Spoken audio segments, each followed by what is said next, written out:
the question is, how might I handle a patient who's contacting me from abroad? I feel quite comfortable with that because I've had experience with that, having dealt with, being on the physician for the French ski team. I think that it's just a matter of communicating well with the patient, making sure that they need to get certain studies done, whether they should waste their time doing the studies abroad. I feel real comfortable having had exposure to many surgeons in many different places in the world to be able to refer them to that person or to a place where they could get those studies done, or if they decide to come and see me, to then have the studies done here if we felt that they would be better served here in terms of the specifics of the studies, because some of the studies are a little bit individual, surgeon to surgeon. Excuse me.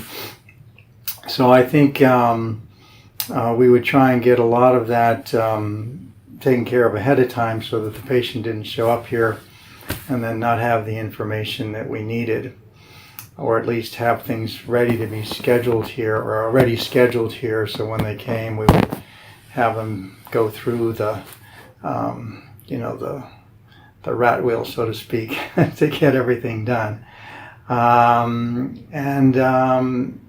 We would build some time in the schedule to spend the time we needed, not just to see the patient ahead of time, but to see them after those studies are done, and sometimes involve my associates in case we needed to get another opinion. We have 3 doctors that work in this office, and we all feel real comfortable with the sports medicine type of injuries, and I feel real comfortable with trauma as well, having done that. So, and then if it's something that would need to be treated surgically, we would also make sure that we've had a block on the operative schedule that is being held for that person. And so my schedule would be clear, there'd be availability in the operating room, and if we decided to go ahead, we would have that time available so they wouldn't have to travel back and then back again. Usually a lot of the surgeries we do involve pre-surgical education. Telling the patient how much pain they're going to be in, how much help they're going to need, getting a physical therapist to see them ahead of time so they are being shown what kind of exercises they're going to be asked to do after surgery. It's easier to teach them before they've had surgery, and so they're familiar with that. And then any equipment needs, we get that taken care of as well.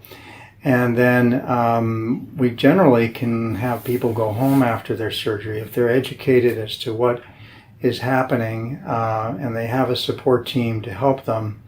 And we make sure that we arrange that. If it's not a family member or a friend, then we arrange for a home health nurse, a home health therapist to be with them when they get home, so they're not home and not sure what to do on medications and can't remember left from right. We need to make sure that someone's there to look after their best interests. So in follow-up, we generally, I'm very available to my patients. My business card has my cell phone number on it. I don't feel that people ever abuse that.